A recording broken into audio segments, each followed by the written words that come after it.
YouTubers, today I'm very excited to tell you about my new birthday present.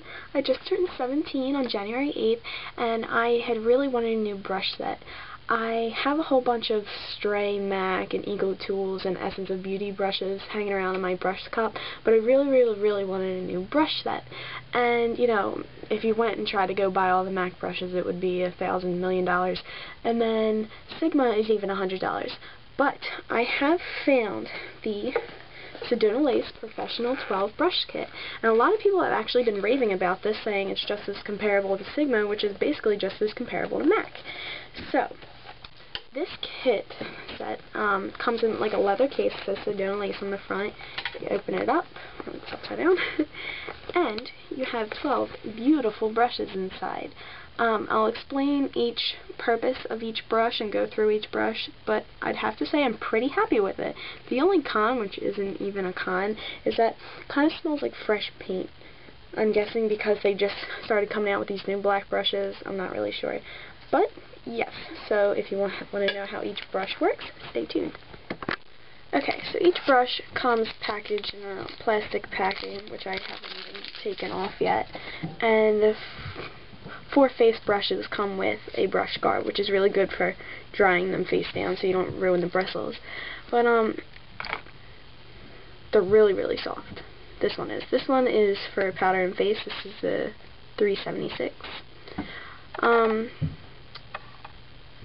I would say it's actually pretty dense. I was hearing that it wasn't as dense as other brushes, but I think it's pretty dense. It'll definitely do the job. Second brush we have is this stippling brush. This is the 813. My initial reaction to it, I was actually kind of disappointed just by the way it looks. I don't know, you probably will not be able to see it, but there's a lot of like fraying around the outside, and I'm afraid that means shedding, but I seem to be pulling pretty hard and nothing's coming out. But whatever, that's just the outside of the brush. This one's actually also very soft. Probably does really well with liquid foundations, or even if you want to use it for blushes or cream blushes, or even just powder if you really wanted to, but that's not really the point. The next brush is this face foundation brush. This is the 727. Very happy with the way it feels, the way it looks, no stray hairs, seems very strong. Can't wait to put this one to good use. Next up we have the angled contouring brush. Again, kind of disappointed by the way it looks, but it is very soft. You can tell that it's angled at the top, obviously for, you know, contouring your cheekbones, or you can use it as a highlighter, or even for blush. But yeah, like I said before, once again, I'm kind of disappointed. There's a little bit of fraying, like just stray hairs around the brush, but that doesn't really matter much. This actually also feels pretty dense too. Okay, so next up we have the concealer brush. This is the 954, and as you can see, it is very tiny. It's just a little mini of the foundation brush. This is good for probably getting in the creases of your nose, in your eyes, or just concealing any blemishes. This probably is not good for trying to conceal large areas, because the brush is so small and probably take you 100 years. Next we have the medium angled shader brush. This is the 407. As you can see, it has an angle around the top. This is good for, maybe you can use this for blending shadows outwards, getting in the corner of your eye, or even under your eyebrow. It's very soft and a few stray hairs, but not many. It's really not bad. Next we have the 561. This is a small little angled brush. This is good for filling in your eyebrows, or using gel or cream liners. If you're putting any type of eyeshadow on your waterline to seal your eyeliner, this is probably very good. Next up we have the large shader brush. This is the 941. I feel that this is kind of big, hence large shader brush, but I guess this is good if you're just trying to do an all over color, something quick, easy, all over your lid. I don't really know what else you could use this for.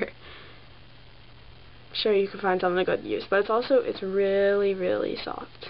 So that's something I really like. Next is the long tapered blending brush. This is the 863. When I first looked at it, I thought it was really kind of long and that it was going to be really flimsy. It's actually pretty sturdy. I was kind of surprised. When I compared it to my MAC one, I thought that my MAC one was a lot shorter in length with the bristles, but it's really not, especially because I've been using this one for a while. It looks a lot fluffier, so I'm sure once I wash this and use this, it's going to get fluffier. It kind of feels just as sturdy as my MAC one, so that's pretty good. This brush right here is the pencil brush, and this is the 904. My initial reaction to it was that it was kind of slanted, like off to the side. Wasn't too happy about that because I thought pencil brushes were supposed to be nice and thick and sturdy and pencil-y. This is actually really flimsy, and the website says that it's good for smudging out eyeliner. I think it's way too flimsy to really smudge out eyeliner. I would really only use this in my crease or something, but not really even as my crease brush. Maybe just as a light color, because I don't think it's too sturdy, which I'm kind of disappointed in because I was kind of really excited for this brush, which kind of sucks. The next brush is the 305. This is the shader brush. I like the fact that it looks like a short little chubby brush. It's pretty sturdy, which is good, and it's kind of fat, so you can kind of almost do only a few swipes of your eyeshadow and get your whole lid, well, for me at least. It's actually really, really soft, and it looks like it's shedding a little bit, or maybe those were just extra hairs. It didn't make it in the process. Maybe. I don't know, but it's really soft, which is really good. So this is a good, just regular eyeshadow brush. Da-da-da-da. And the last brush is the eyeliner brush. This is the 772. It comes with a little plastic piece over top, I guess, to keep it straight. This brush actually looks pretty good. Mind you, this is the first time I'm actually really going through these brushes since I got them. This brush is actually pretty sturdy. I wasn't expecting it. This is probably really good for gel liners, on your waterline, on your upper lash line. I'm actually pretty excited for this, and I really don't have a lip brush, so if I'm not using the small angled brush for my gel liners, which I usually do, I might use this as a lip brush, which might sound stupid, I'm really not sure, but it looks pretty useful, so that's really exciting. I really think it's a no-brainer.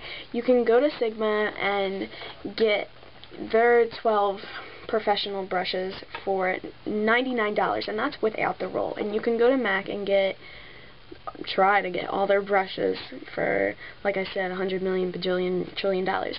But just for $59.99, the new 12 professional brush kit, and seriously, like, it's totally worth it.